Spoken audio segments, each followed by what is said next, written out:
I mean, it's like you say this all the time, and it's so true. It helps you know your ancestor so much better. It makes them more real, almost. Like it's a real person, even though, I didn't know my grandmother at this point in her life. I mean, I feel like I'm closer to her now than I was when she was alive.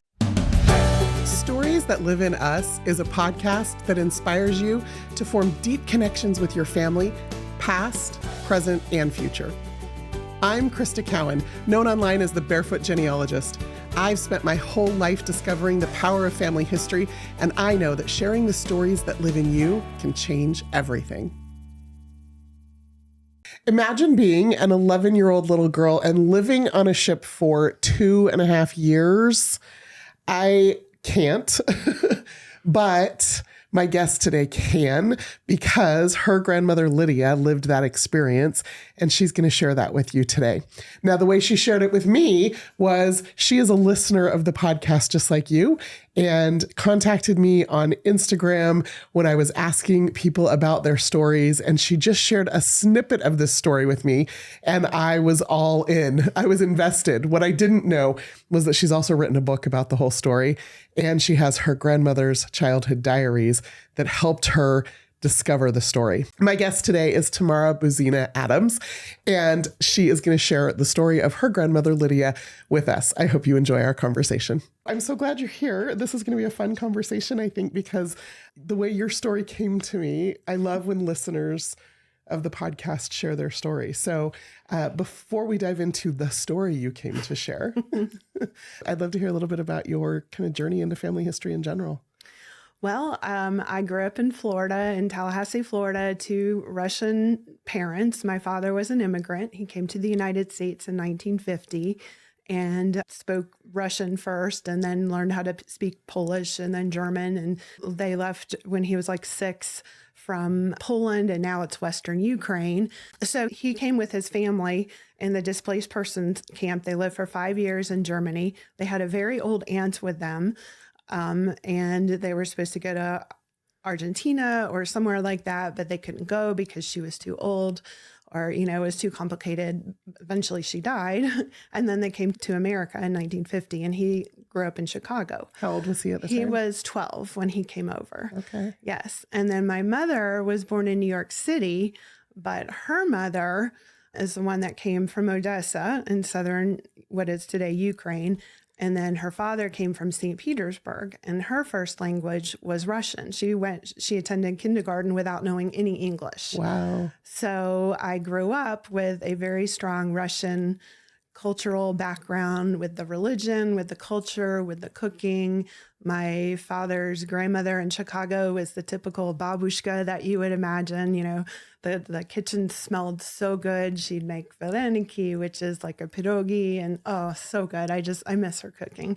I was very close to her, and she was great. So anyways, I grew up, with a strong sense of who I was as far as my cultural background. And I just, my father and my uncle made a point of writing down family trees. Of course, it would only fit on one piece of paper, and there was only like one generation, or maybe 2 if you add us, the children. And there was a lot of question marks. So I just never really, I was kind of okay with, well, I'm never going to know, because we were the only people that came to the United States. The rest of the family is all in Europe, somewhere, Eastern Europe. So how did your parents meet? So my father, they met at Yale Graduate School. My father was getting his PhD for mechanical engineering, and my mother was going to graphic arts design school there. And they met there was a priest, Father Schmemann, I believe is his name. And they were sitting next to each other. It was a Russian Orthodox priest. He was giving a lecture on Russian Orthodoxy, and my father was smoking, and my mother was sitting next to him, and she kind of went like this, like, oh, just kind of that, oh, get that smoke out of my face. And so then, it all went from there. He never smoked again because it was bothering her contacts. And Wow. it's like 9 months later, I think they were married. Okay. So were you raised knowing all four grandparents, or had some already passed by the time you came along? So I knew three of them. So my father's parents were, I knew them all growing up. My mother's father died in 1960, so I never met him. He died suddenly, and when she was 18, she was a freshman in college, and her brother was 14. So that was pretty traumatic. She was in college. Her mom called her, said her dad had a stroke, and my mom's like, "Should I come home?" She's like, "No, it's okay, it's okay." And then he passed away, sadly, but. So sadly, I didn't get to know him, but I've always seen, there's always pictures of him. They would talk about him, and just a lot of, there was a lot of Russian around us, friends, and because my mother grew up in Schenectady, New York, and her father had worked for General Electric. And there was a big community of Russian immigrants that came over in the 1920s, the first white emigre diaspora. And so they all knew each other. And so New Year's Eve, I have such fond memories because there was all these interesting mixture of family friends that they had known.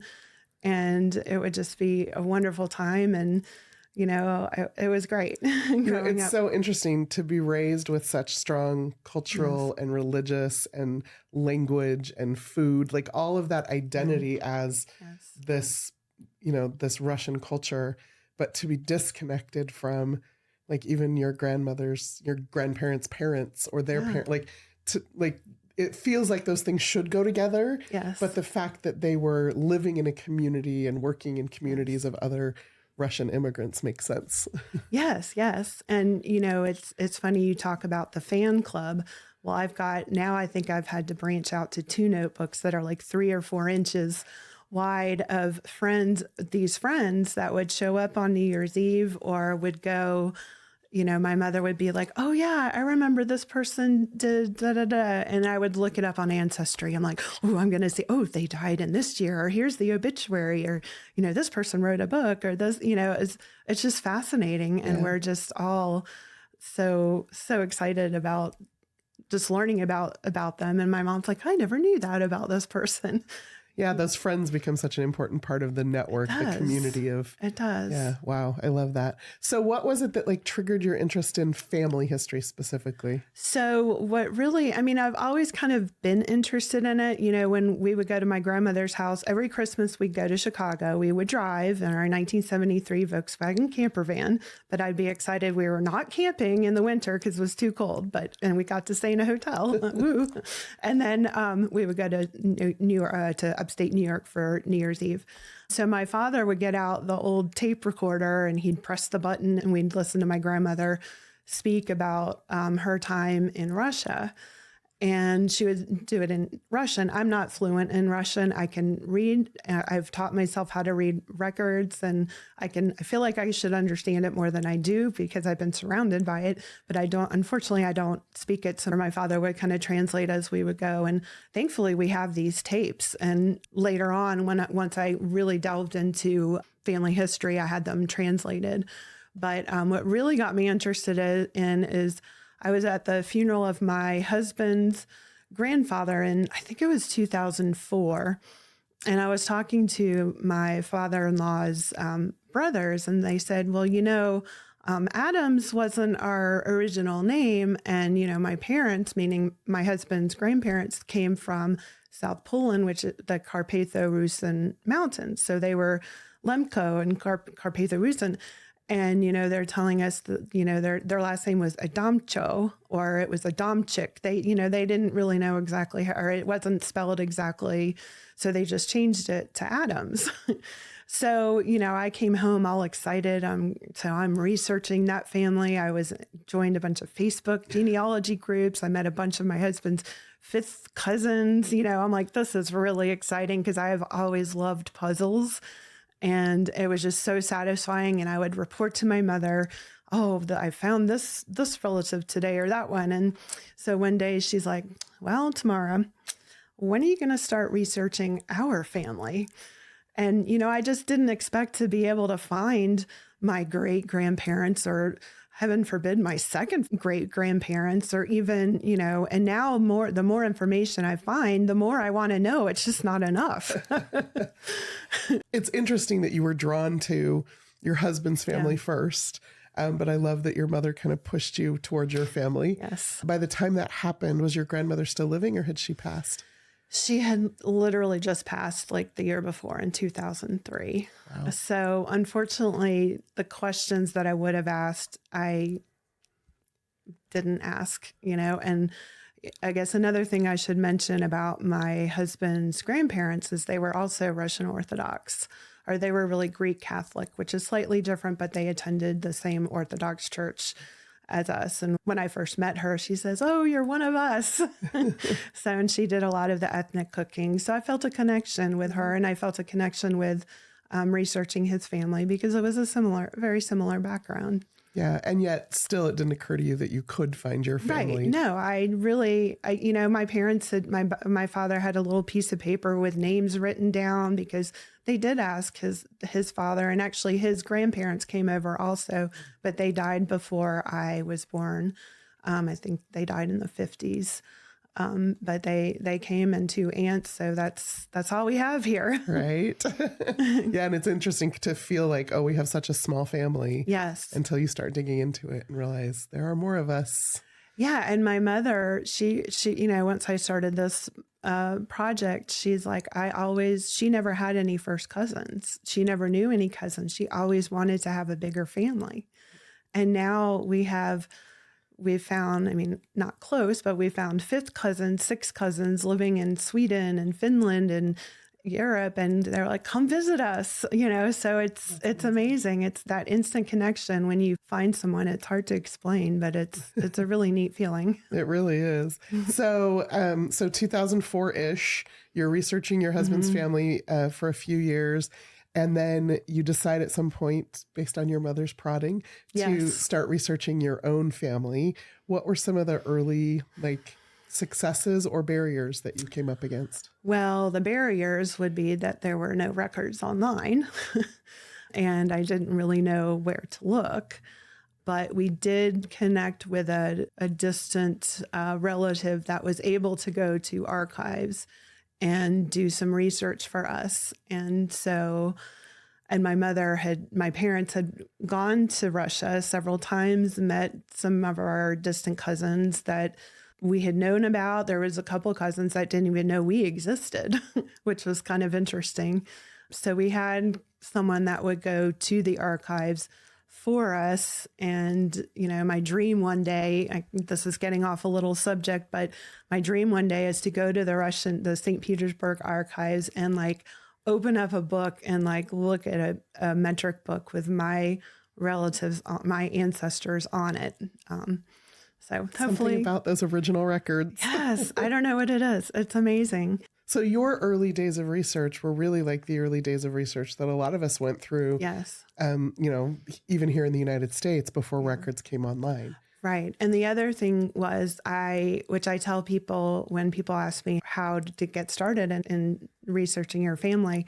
And I'm like, well, I just review what I have first, because oftentimes, no matter how many times I've looked at a certain record, when I go back, something else jumps out at me. And I'm like, how did I not see that before? So I was I was organizing. I love to my house is a mess, but my photographs and my genealogy is very organized. They're all in notebooks by surname. They have the little page protector. So, I write notes. I have little documents. I don't have spreadsheets yet, but I'm ready to do that. But so I pretty much organized all the information. I entered it onto the family tree, onto Ancestry. And I think way back when I had Family Tree Maker at some point, and just, hoped one day that these records would come online. And I've got an amazing story, which just last Tuesday, I went to the Family Search Library. And with the help of one of the girls there, I found my father's birth record. What? That was just scanned in January of this year. That's amazing. We were all crying. We were so excited. I literally yelled out. I was like, oops, it's the library. And then we found my grandfather's parents' marriage record. So that was pretty incredible. So was this new information that you'd been looking for, or just the first time you'd seen the record? There was some new information in the marriage record. We had a transcribed, they must have traveled with my father's birth record, because I've seen that. And they must have traveled with my paternal grandfather's record, because when they were in Germany, they had a transcribed version of it typed out. It was in Latin letters, but it was in Ukrainian. So they had to travel with papers. They literally left on the last train from Kovel, which is where they're from, to go to Germany, and they just grabbed whatever they had. It had the name of the church on it. So she was able to find which church it was. I mean, she was working her magic, and then all of a sudden it was there, and I was just amazed. I never thought I'd see that. Yeah, just that thrill of seeing it in print and knowing that you've been chasing the right group of people, the right family. That's so important. I'd love to dive into your grandmother's story. I know a little bit of it, but let's start with, what was the impetus?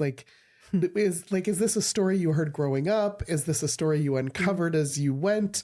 And then when did you make some decisions about wanting to know more? So during COVID, the beginnings of COVID, my parents had just moved up to Atlanta, where I live. We, something about my mom and I, we always have a project. Whether we finish it or not is another story. But she said, I'm going to translate these diaries, because we had all this time. She's fluent, of course, in Russian, so she's determined. And I'm like, I'm all for it. I have the time.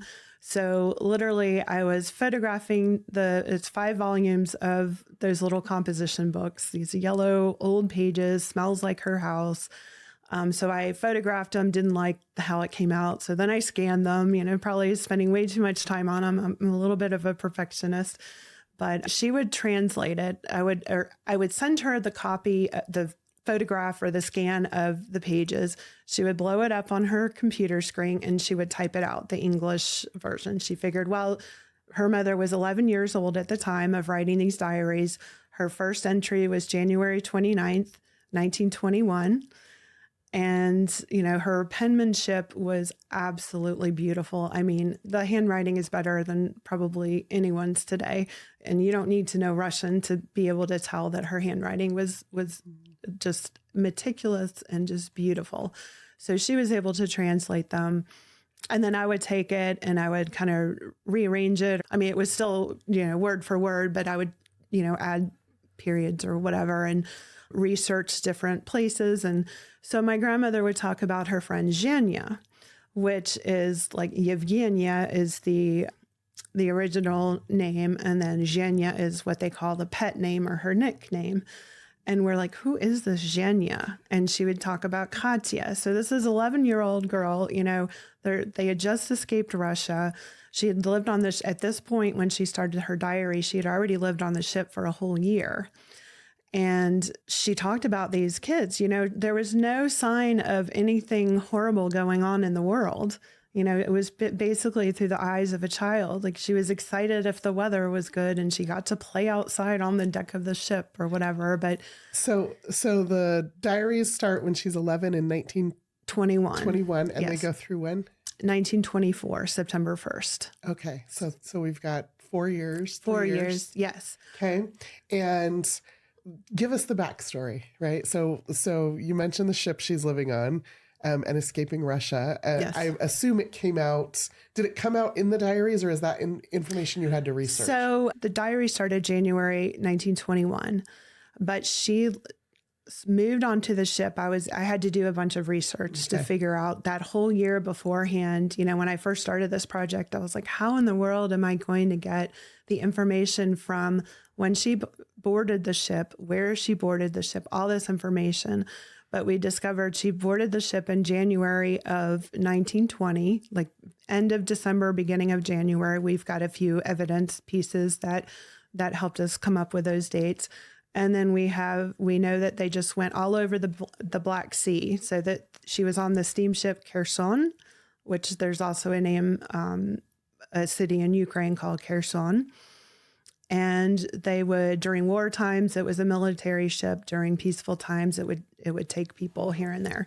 And her father worked on one of the ships. We don't know if it was that particular one or he worked on a bunch of other ships.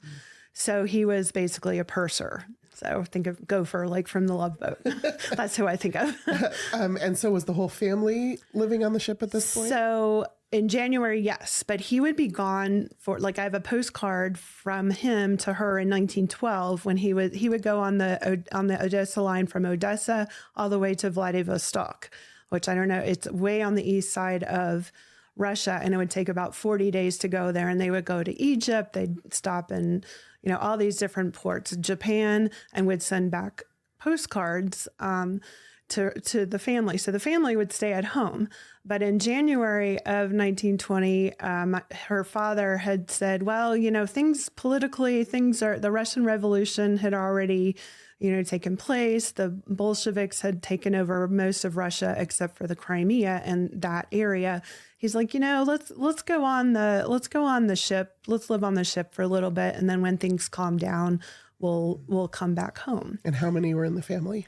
So it was just my grandmother, Lydia, her mother, Daria, and her father, Dmitri. So no siblings. So they get on the ship in January of 20. Yes. And it is not it's not an immigrant ship. It's a travel ship. It's a cruising ship, basically. Right. Yeah. And they're living on the ship because her father's working on the ship Yes. and because they don't feel safe at home. Correct. Separated now from the rest of their family. Yes. And she starts writing a diary about this experience a year later. Yes. So there's a big historical event on November 14th, 1920. So I had actually never heard of this before I started doing the research. It was the big Crimean evacuation. General Peter Wrangel headed it up. He orchestrated it because that was the last hold of the White Army. The White Army was in the Crimea. And like I said, the Bolsheviks were coming in. And it was inevitable that they had to evacuate. So he wanted to protect his people, and he organized in 5 different ports on the Crimea, 126 ships with 150,000 people on whatever floats, got on their ships and left on November 14th, 1920. So in November of 1920, Yes. most of the population or a lot of the population ends up on various ships in the Black Yes. Sea. What happens to those ships? So those ships all left. I believe it was like a 2-day journey to go to Constantinople, which is today's Istanbul. And that's the only outlet of the Black Sea. So they all, if you can imagine everyone with all these refugees descending upon Constantinople and all the docks, and General Wrangel is trying to figure out, who's going to take all these people because, they're now safe from the Bolsheviks. But now what are they going to do? These people literally just grabbed what they could and lived on the ship. And my grandmother made a point of saying that she and her family had a cabin because her father worked on the ship. Yeah. And that was, so they were living, comfortably in a very small, I'm sure a very small cabin. And I wish she had described it. She didn't, or took a picture, because we do have pictures on the ship, but maybe they'll surface someday. Oh, but you think about that, we're just not even 2 years out of the World War. Right. There was an influenza pandemic that was winding down around that time. Like now you have all these refugees, who are probably another wave of refugees because the war created refugees as well. And where in the world do those people go? Right. And who decides that? Who took them in? Yeah. Yes. So the next part of the story is Serbia. Serbia accepted all these refugees. However, my grandmother's ship went into the Bay of Kotor, which is in Montenegro. I've been there. I have too. It's beautiful. Oh my God. It's gorgeous. Gorgeous. Yeah. Yes. So they went into the Bay of Kotor. There was a ton of ships, and a lot of people had typhus. So the ships that had a lot of typhus on it had to quarantine. They weren't allowed to, dock and have the people come off the ship. So they were up there, and that's when the diaries start. She talks about, oh, I wonder if Ivan Iosifovich came to bid me farewell. And that was her tutor that she talked about. And we have some postcards that he had written her. Obviously, he was, she thought the world of him. And, she caught up with him a couple, spoiler alert, on their way to the United States.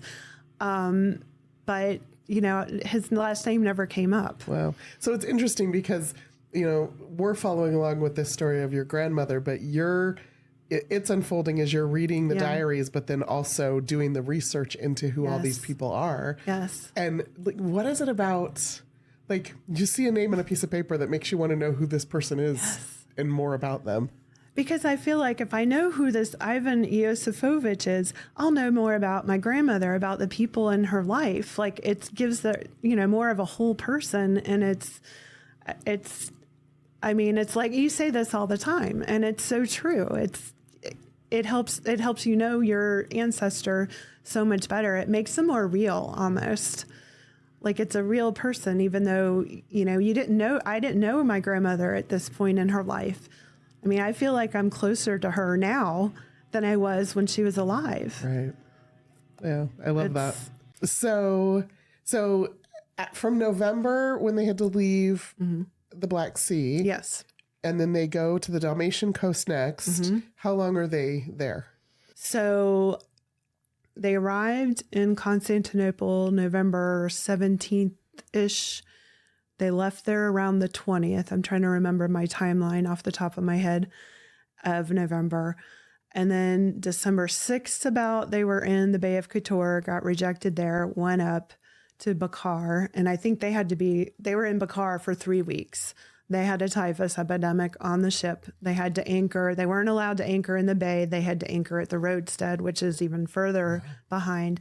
There were ships that would bring food and water to them. And for a couple of days, the weather was so bad, they weren't able to bring food to them.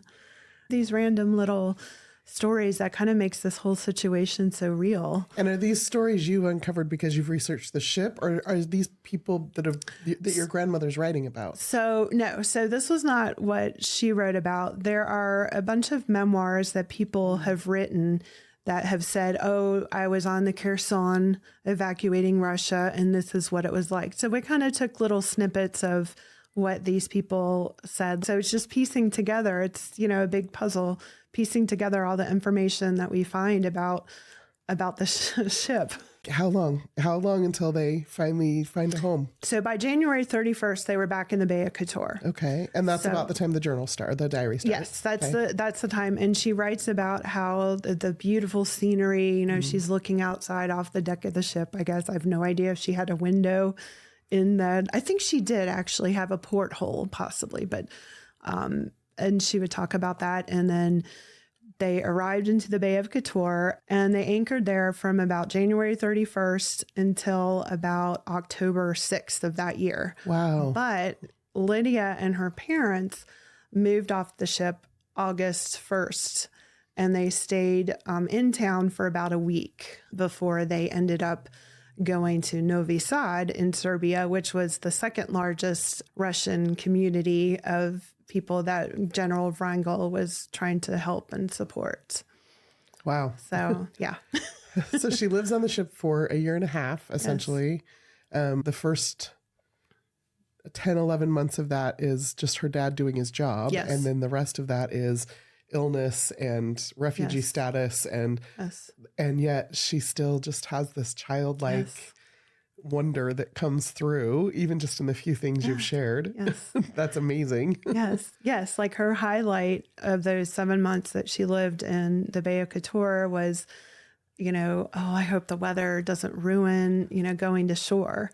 I counted something like 50 excursions to the shore, and it was just so exciting for her. And she would, run around and have picnics with her friends. And, there's just a handful of children there.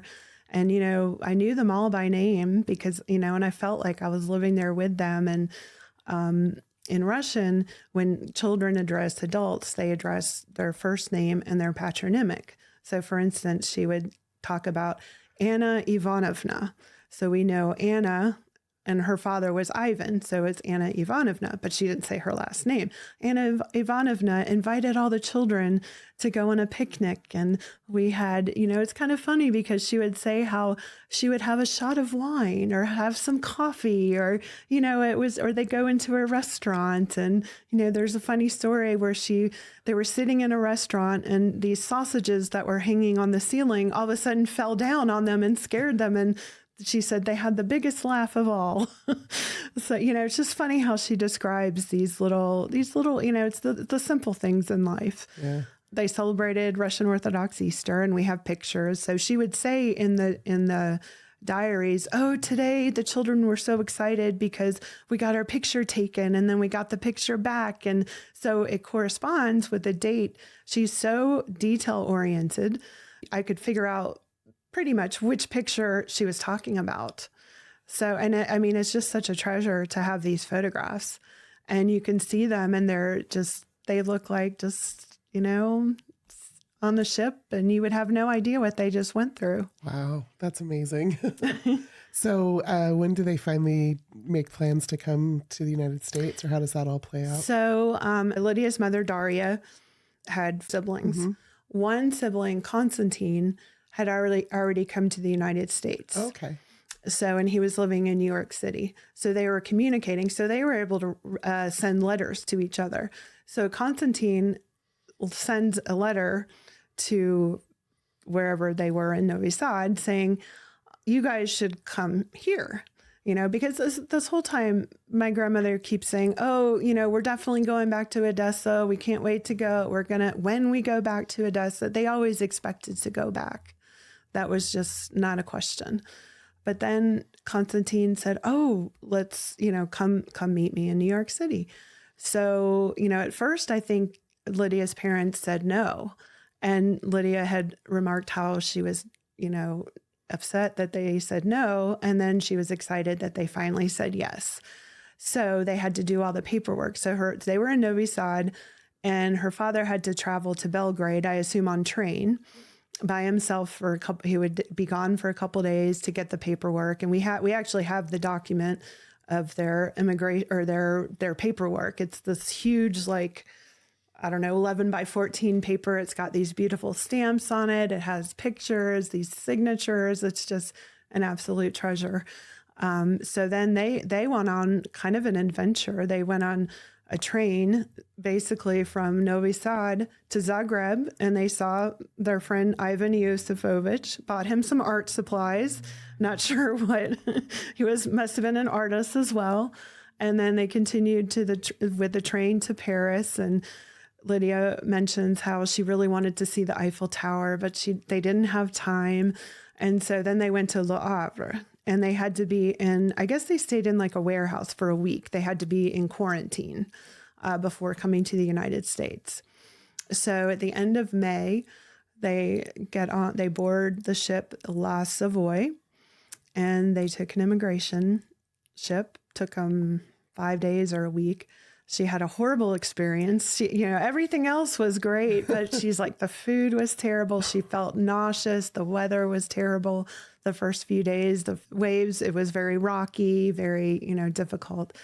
But they made it on June 5th, 1922 is when they landed in New York City, and her uncle Constantine and wife met them at Ellis Island. And of course I have that record. I think I initially had ordered it before it was available online.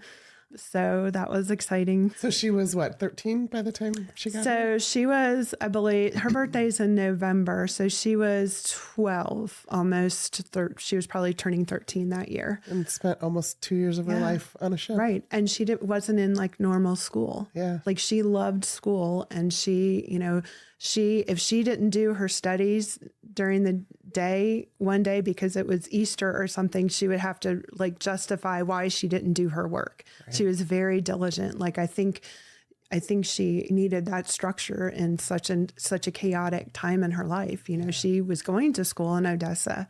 When she lived there, she took a little tram or little trolley to school, and she loved it. We have pictures from it. We have a little emblem from, my grandmother saved everything, and my mother saved everything. And So And I wonder if maybe that's why she took to writing the diary, was because that was an outlet for that like need for structure and education. And yeah, because that's a big question I get asked a lot also is, was it her desire to write a diary, or did her parents see her struggling and think that would be a good idea? I think it was probably her therapy. yeah, yeah. And, she has, up until old age, she had a very positive outlook on how she had a great time on the ship.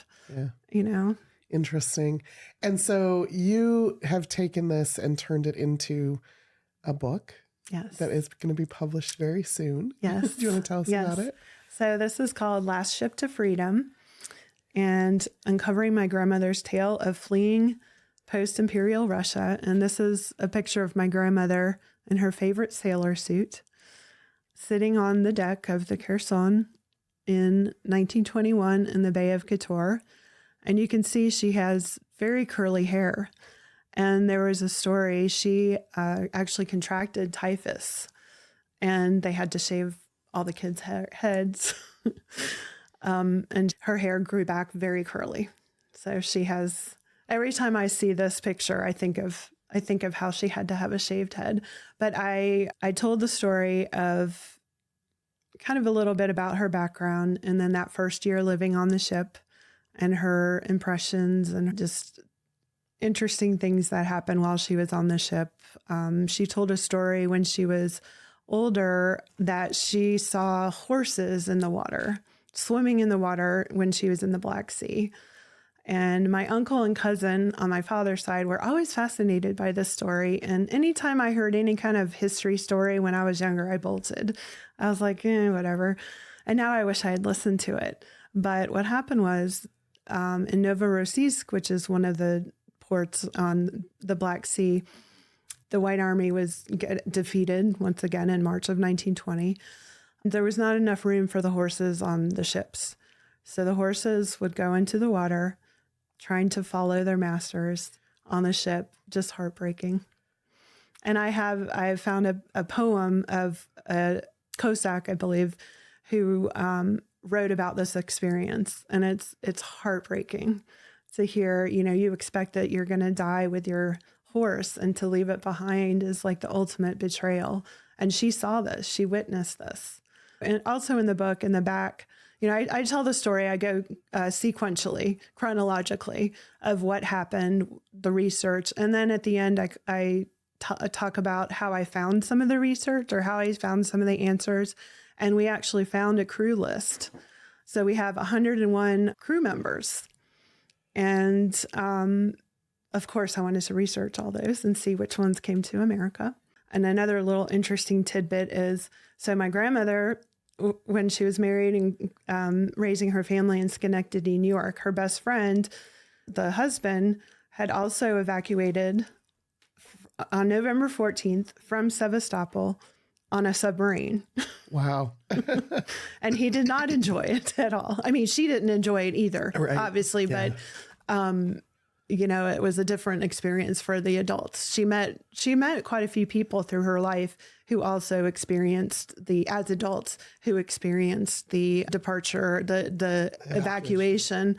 And I think this is a unique glimpse into a child's eye where, everything is rosy and, things aren't as rosy as she made it seem.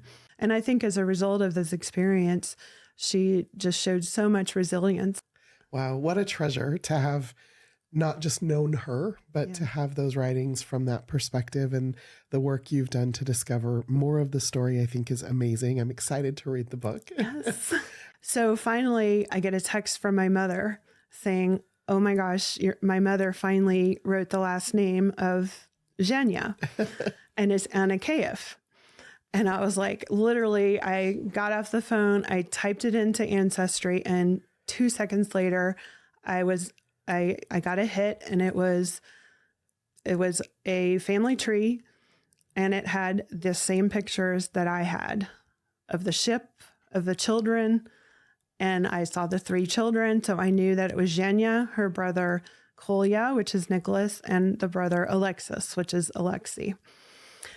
Or she called them Alosha, Kolya and Zhenya. So, and I messaged them, of course, right away, because I'm like, this is definitely them. And I'm thinking, oh my God, they must have more information. They have to have more information. And like 10 days later, I get a response from the daughter of the middle child and saying, well, the family historian is really Susan, and which is Zhenya's granddaughter. So 13 days later, Susan finally responds. And ever since that, we've been connected like this. Like, I feel like Zhenya and Lydia were like best friends on the ship. And now I have such a connection with Susan and her family. And it's just amazing. We feel like our grandmothers are up there, you know, planning this, and they're so happy that we're together now. But, you know, because of the family trees on there, we've, you know, and I've met her several times. We actually traveled to New York City in November. My book cover was on the billboard in Times Square. And what date was it on? But November 14th, 2024, the same day that they had escaped, that they left Russia, exactly 104 years later. I mean, there's got to be something to that. And 14 descendants of Zhenya, Kolya, and Alyosha came to support me without even ever meeting me. And Susan had asked me to do a presentation to the relatives because they knew nothing. They knew nothing at all about their time on the ship. And then they had these pictures. And then here I come with this whole story. And thanks to them, I was able to fill in part of, you know, there's an incredible photograph of the children, and you can tell they all have shaved heads except for Zhenya and the two boys. And I always wondered, why were their heads not shaved? Well, it turns out, did not come on the ship until I think June of 1920. So their heads were not shaved. But my point is that on the back of that picture, I didn't have any names. But by the time I had contacted Susan, I already had a guess onto who they were. And so her grandmother had written the names on the back, confirming that I was correct. So that was very satisfying. As you kind of think about what's next, or, you know, think about how this experience is taken into your own life, what is it that you hope for the future? I hope this book in particular will encourage people to look into their own family history, no matter the ethnicity. I think people can relate to my grandmother's story of leaving home with nothing and starting anew, and just having to just have that resilience and push through, and, you know, look at the happy things in life, look at the glass half full. And I hope it gives people a reason to reflect on their own life and, you know, appreciate where they come from, no matter where they come from. Yeah, well said. Thank you. And thank you so much for sharing Lydia's story with us. I appreciate it.